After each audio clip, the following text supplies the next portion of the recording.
muscle is often overlooked because it's been seen as some vanity organ in the body or a vanity system. And what we're realizing is that everything is reversed. Actually, disease starts in the muscle and then it works upstream. Once you have pain, make sure you take care of it quickly.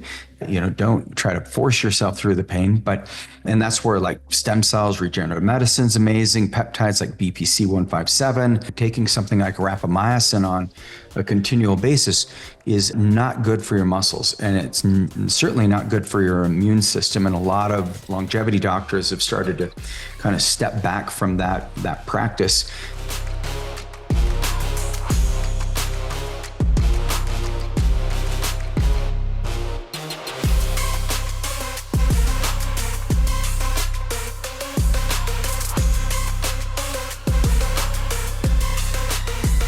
Today, what we're going to be covering is we're going to be focused on what we call the muscle-heart-brain axis. And I think you guys are going to like this because last time we spoke, we dove deep into MOTS-c. We talked about some ways that you can express some of these peptides.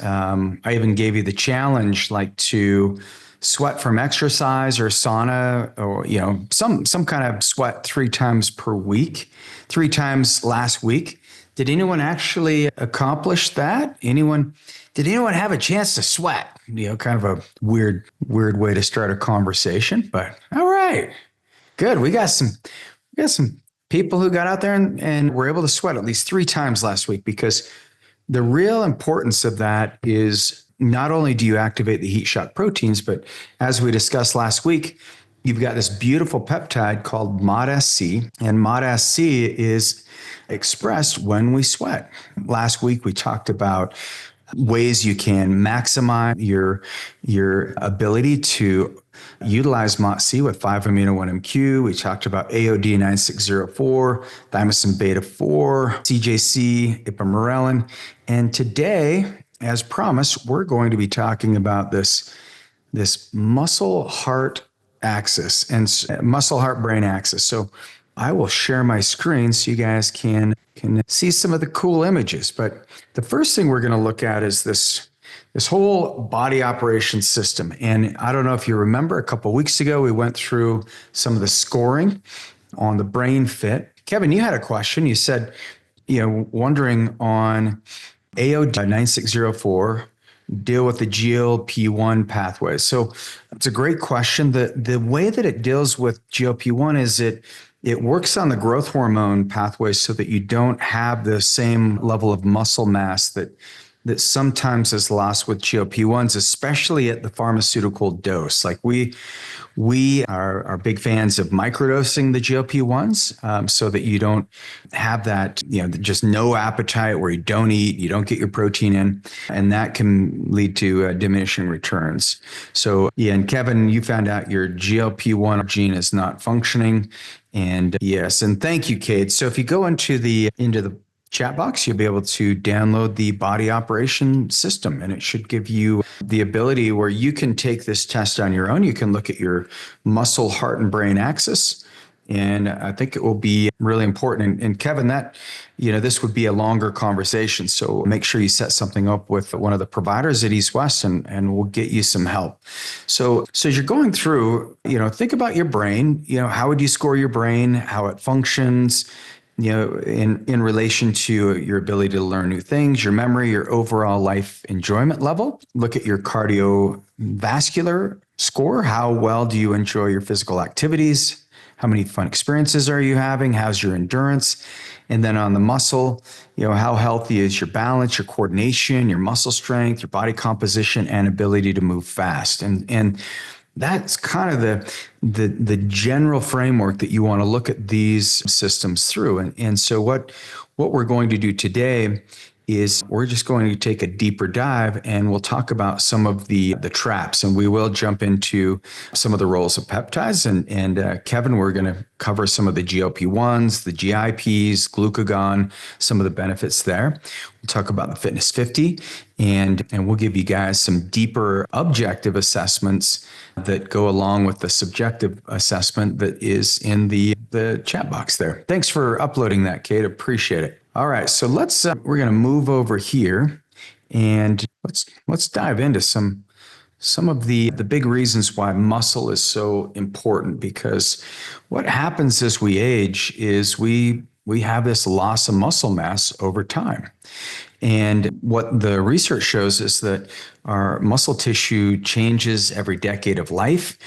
And in some cases, it's 3 to 8% per decade. But then that rate, it's about 1% after you reach about the age of 40. It's almost 1% per year. And so the thing that we want to do is we want to avoid this loss of not just muscle mass, but muscle health. And the reason why muscle mass is on there, because it's just really easy to see on a DEXA scan. And if you haven't done one recently, I definitely recommend it. But one of the things that the muscle mass does, and one of the reasons why muscle is overlooked, is because for years we just looked at muscle as a secondary organ system that was, responsive only to what the brain told it to do and to the blood that circulated through all of your tendons, your ligaments, all the sinews. But what's happened over time is we've actually started looking at the muscle as an organ system in your body. And what we're realizing is that everything is reversed. Actually, disease starts in the muscle and then it works upstream. And this is pretty interesting because there's so many cases of this where we see a change in recovery, or we see, let's just take an endurance athlete, for example. An endurance athlete, they go out and they run a certain distance. And what happens is over time, they develop all this oxidative stress. And that oxidative stress causes arterial plaques. These arterial plaques are there to correct the damage from the inflammation in the arterial wall. And then they get these glycated end products, and that leads to more oxidative stress, cardiovascular issues, even though these people can run like 100 miles. And don't get me wrong, they're VO2 max, and we have a lot of these amazing athletes at the office, but what happens over time is you can develop AFib, and it can actually damage your heart. And so, but it shows up early on by a loss of muscle mass. You'll notice that you don't have the same ability to recover. Your legs don't feel as strong. And muscles produce these peptides called myokines. And these myokines circulate everywhere. There's a really good book that I picked up last weekend, and it's called Stronger. And in the book, what the author has realized is he said that muscle is often overlooked because it's been seen as some vanity organ in the body, or a vanity system. And he, but from all practicality, not only do these peptides, these myokines, they are influencing the brain, they're influencing the heart, the cardiovascular system, and they also influence the immune system and the gut. And so if you look at any of these athletes that we test their gut, we look at their intestinal permeability, and they've always got low levels of leaky gut, sometimes worse in certain athletes. And part of that is because these athletes, some of the gels that they're eating, and actually we have one of our patients, she just made the Olympic cycling team, which we're super excited about. But the only time we can use peptides to their full effect is during off season, because unfortunately a lot of the peptides like BPC 157, thymosin beta 4, they're on the WADA list, and so they are considered an enhancement, a performance-enhancing substance. Go figure. It would be one of the very best things that all of these phenomenal athletes who've dedicated their life to their sport, and it'd be amazing for them. But for those of us who aren't Olympic athletes, we need to be aware of the muscle loss that happens over time, because our furniture is situated so that we don't have to use much of our quads. We rarely have to get down on the floor and get back up. And I'm going to show you why the Fitness 50 benchmarks are going to be really critical for this. So when you think of muscle, think of the muscles releasing all these peptides, these myokines that help influence every single organ in the body, and they are informing the performance of your organ system. So when you're working on your muscle, and whether that's through Tai Chi or Qigong, or you're doing Pilates or yoga, or you're lifting really heavy weights, and I know we got a lot of buff guys in here, what you're doing is you're enhancing all of not just the neurological pathways just through the movement and the activation of the nervous system through the brain, but you're actually activating these peptides. And then the better that you can build healthy muscle, what you'll see is the more stable your blood glucose levels will be. And if you don't believe me, I remember reading a book on diabetes, and it was just a boring textbook 25 years ago.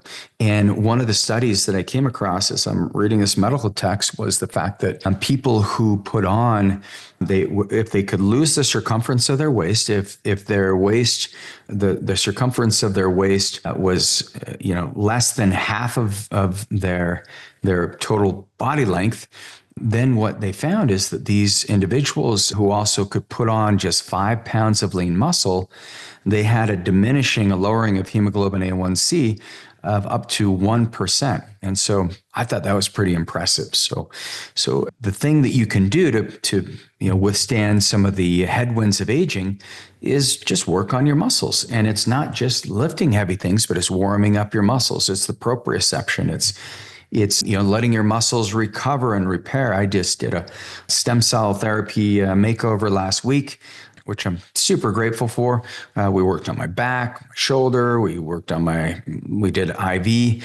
And it's just so important because having a no pain policy is a really important part of my life, because I want to be able to move and I want to be able to utilize my muscles for my enjoyable activities. But what it all boils down to is, if you think of this interconnection between the muscles, the brain, and the heart, you start to see that there's like this whole brain, body, heart connection that so often we just overlook, and we go deep into the more nuanced pathways, which I'm very guilty of. And so if you think of how your muscle and brain are connected, it's through coordination, it's through this exercise-induced neurogenesis. So when you do new movements, I think I've mentioned I'm coming up to the end of my VO2 max experiment, and now I'm working on sprints. But as I'm doing these new movements, I'm noticing just a better mental clarity. I just feel more momentum, better brain health. The muscle and heart, this is your cardiovascular and cardiorespiratory fitness and endurance. And so you'll see that healthy muscle supports your heart output. It protects your heart as you exercise and recover in the right way. And then even that brain heart, I think a lot of us, maybe you've heard of this coherence, but that's where we can look at your heart rate variability, and you can see what your emotional resilience is.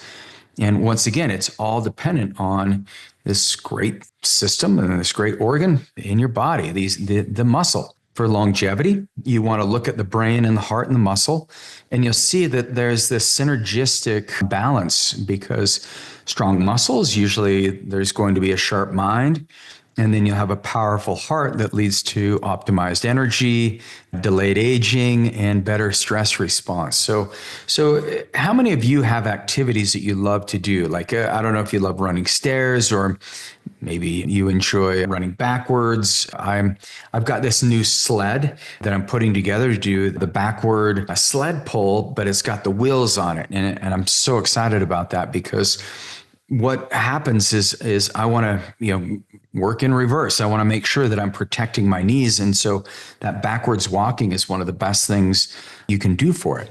And so if you think about the ability that you have to stretch out your muscles, to allow your muscles to recover, do yourself a favor right now. And even as you're participating in the hack tonight, just do some stretching, grab a foam roller, roll around on your legs, and just check in with your body. And even just doing a simple like down dog or an up dog or whatever yoga move you want to do, but just see if it doesn't help you feel a little more relaxed. It's just this magical thing.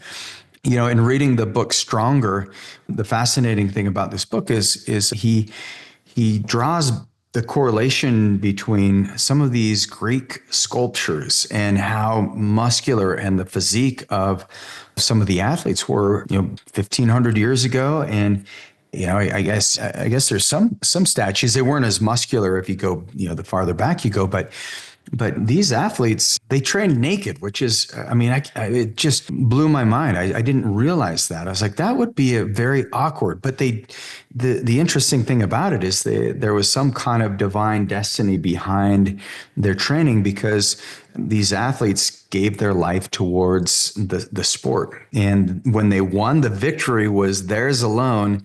And it wasn't because they willed it; it was because the gods willed it. And so we're just going to just say, we're gonna use their energy. I'm gonna stay dressed when I do my athletic activities. I think you guys would appreciate that, but I am going to use the momentum of the gods, or the science, or actually just the enjoyable nature of doing some of the activities that I love. So from a cardiovascular perspective, when you get out there and you start exercising and moving your body, you'll just notice that it's this energy generation. You have better, you just have more cognition. Your daily activities become easier. And I just had a video on my YouTube, and hopefully you guys, I appreciate it. Several of you subscribe to my new channel. Just go to Regan Archibald, that's the Ageless Future, and subscribe there. But I have a bunch of research that I did on the difference between executive function and cognitive function. And so for those of you who are interested in that, check it out. But what are the daily activities that are necessary for you to have great cardiovascular health?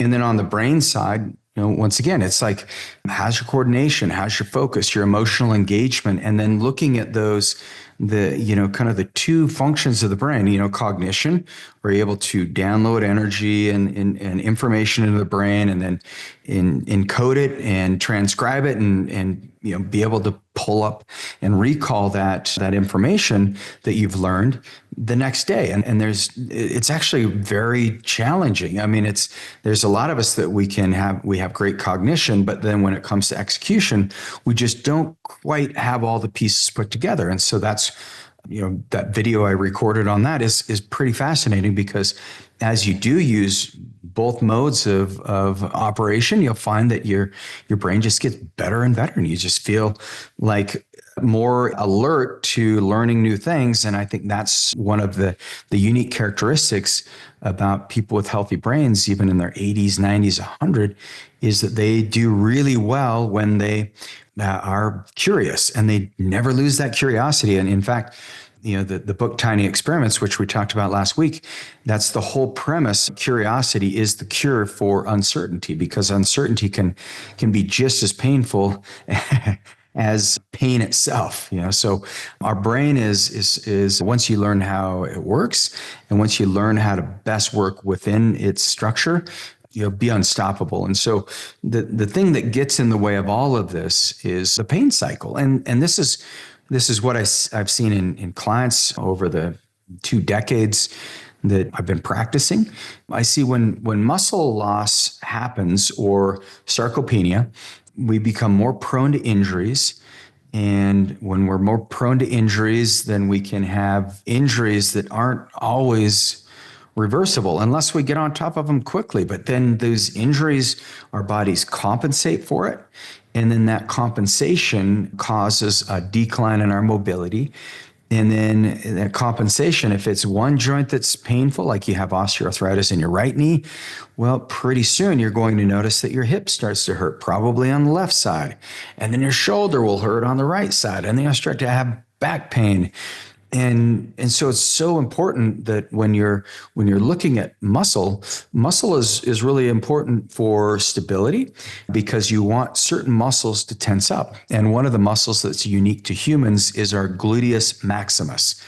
Just like our thenar eminence, these thumb muscles are really important, but your gluteus maximus is actually one of the most important muscles in the body that only humans have, because when we stand up, that muscle contracts and holds us upright. But so many people, because we sit all day, our butt gets turned off, our gluteus maximus. And so you want to turn that on. There's several exercises, but what I've been learning in my sprinting journey is like, if you turn on your glutes before you go and work your legs, or before you mountain bike or hike or whatever you're doing, It's a great way to protect your core. And then you'll have, if your glutes are firing in the right way, then you'll notice that your psoas muscle fires in the right way, and your abdominis rectus will fire in the right way, and it will change your whole posture. So one of the ways you can avoid pain, and this pain cycle is, well, first of all, once you have pain, make sure you take care of it quickly. Don't try to force yourself through the pain, and that's where like stem cells, regenerative medicine's amazing, peptides like BPC 157. If you have any kind of tissue, tendon damage, thymosin beta 4 activates your body's stem cells. They're both angiogenic. There's peptides like 5-amino-1-MQ that, well, technically it's a small molecule, but 5-amino-1-MQ, what it does is it helps with proprioception. You'll notice that there's better contractility in your muscles. And then even a peptide like ACE31 and MOTS-c, these are both myostatin inhibitors. ACE031 is more, it expresses myostatin or follistatin probably more so than MOTS-c. But if you can use those together, it's how you can really build muscle, but you're not working on the mTOR pathway to build muscle. However, you do want to work on the mTOR pathway, and taking something like rapamycin on a continual basis is not good for your muscles. And it's certainly not good for your immune system. And a lot of longevity doctors have started to kind of step back from that practice. And so, yes, granted, in the studies, there does seem to have some benefits on longevity, but is it worth the degradation of the immune system and in some cases the muscle? And that same with metformin. So that's where I like peptides, because they're expressed quickly, they're broken down, they're not overriding a bodily system necessarily. So it's a great way of staying out of this downward spiral of pain. GLP-1s. A lot of you ask the question like, well, what if if I lose muscle on GLP-1s? And I've got several videos. I think it'll be about maybe 5 to 10 new videos just on this subject alone, where we dive into all the questions. I even had one of the questions that came in was, can you use Adderall with the GLP-1s? And I thought it was interesting. So I did the research on it and talked about some of the risks and benefits there. But if you look at the GLP-1s, I mean, the amazing thing is just by using like semaglutide, which is just GLP-1, and that was, life-changing for so many people, but it had a lot of side effects. But if you think about what it does to the heart, the blood vessels, the brain, I mean, it helps with myocardial contractility, glucose uptake, it calms down cardiac inflammation. It helps with adverse remodeling, so it lowers ischemic injury. So people who've had cardiovascular events, really helps them out. The other thing is, if you look at what it does when you add in the GIP and glucagon, and that would turn into retatrutide, but just the GLP-1 and GIP, that's tirzepatide. But even in the tirzepatide, you'll see in the blood vessels, you'll have a lowering of plaque development, decrease in arterial remodeling. You'll see on the microvascular flow will increase, the endothelial function will increase. You'll have a decrease in blood pressure. You'll have atherosclerosis. You'll have lowering of platelet aggregation. When you do add in the glucagon seems to be a little more of a performance enhancement. So if you do have high blood pressure, the research is not fully out, but it may raise your blood pressure a little bit. But it also increases some of the contractility, the myocardial contractility, increases the heart rate, glucose oxidation. And then for the brain, it's, if you look at the GLP-1, the GIP, and glucagon, it's neuroprotective. It lowers inflammation in the brain. It decreases your desire to eat. I mean, it's just like, these things are pretty amazing. And even from a muscle building perspective, when you have more insulin sensitivity, you're going to have a better time building muscle. So one thing I'm going to encourage you to do, we have a really fun retreat tomorrow in the clinic. And I know some of you on here today, I'll be seeing you tomorrow, and I'm looking forward to it. You guys are going to love the game we take you through. We've got you're going to have these stations that you go to, and there's 8 different stations we'll have you go to. But one of those could be do a diagnostic, do the brain fit on the Fitness 50, which I said we'll go through today. Fitness 50, we'll be taking everyone into the gym and we'll do a few of these benchmarks, because the thing that you want to look at is not like it's not about perfection. It's just about improvements. And the Fitness 50 benchmarks, if you have not tested where you are, that's your challenge this week, is do these benchmarks, because they will help improve the brain, the heart, and the muscle. And you'll see that there's a certain criteria for fit, fitter, and fittest. And yes, if you need to modify the push-ups, for example, it's no problem. Modify your push-ups, plank hold, and we have a whole video on how to accomplish these, how to do it. The one that I would recommend you guys try is that sit to rise. And sit to rise, ideally, you want to do it with no hands. That's the goal. But if you have to use one touch point or two, if you use two, like a knee and a hand to get up off the ground, then that's fit. Fitter is where you just use one, maybe a hand or a knee. And then if you can just rise up from the ground, and I would look this up on YouTube for those of you who don't know what I'm talking about, but see how you do on that one. But this Fitness 50 benchmark, this is what one of my mentors, Dan Sullivan, he said, I want to live to be 156, which is well known. He's got a whole book on it. But he said, what does a fit 100-year-old want to be doing that a fit 50-year-old can do? And so I did the research, and I found these 11 benchmarks that also can serve as a diagnostic tool.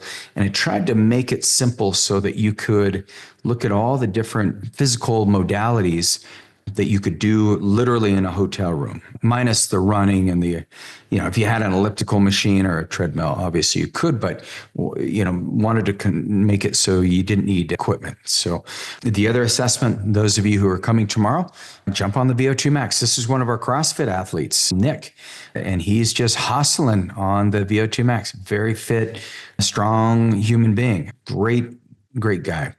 So yeah, decide what do you want to focus on when it comes to your future health? How many of you want to focus on your brain a little more? How many of you think my heart needs a little more love and a little more care? And then what about your muscles? So yeah, that's your challenge is, first of all, check out the Fitness 50 benchmarks and then see which one do you want to work on. So really appreciate you guys. Oh, thanks, Jane. Love this so much. Allison, good to have you on. Awesome information. Cruise down and hang out with us, Allison. And then Jane, on the plank, do you recommend doing it with arms fully extended as in the video or down on your forearm? Whatever works for you. Actually, I find it's equally as challenging for me. I don't, there's, when you look at the data, it can be either or. So I would recommend changing it up and just see if you can get to that 3 minutes, both arms fully extended or on your elbows. What we have in the Fitness 50 benchmarks is arms fully extended. So awesome. Well, appreciate you guys. Love you, and enjoy your evening and enjoy your Fitness 50 at age 100 benchmarks. We'll talk to you guys next week.